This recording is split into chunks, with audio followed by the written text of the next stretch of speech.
welcome to my STEM lab. My name is Anvi Mittal. I am from Amartya Singh International School Standard 6.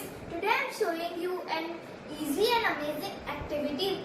So bubbles. Things required are a small handkerchief and soap and water mixture.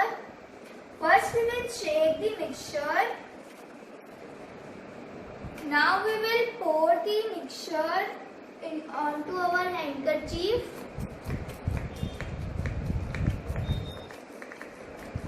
After this, with the help of our hand, we will circle around here.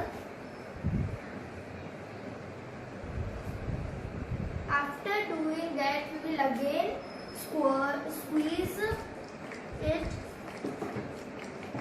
Now we will again, with the help of our hand, we will move it in circle.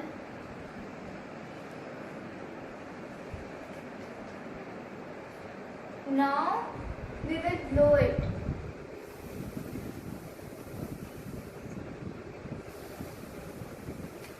As you can see, these are the bubbles. The science behind this activity is that when soap molecules get mixed with water molecules, they tend to separate small bits of water to form bubbles. Stay home, stay safe.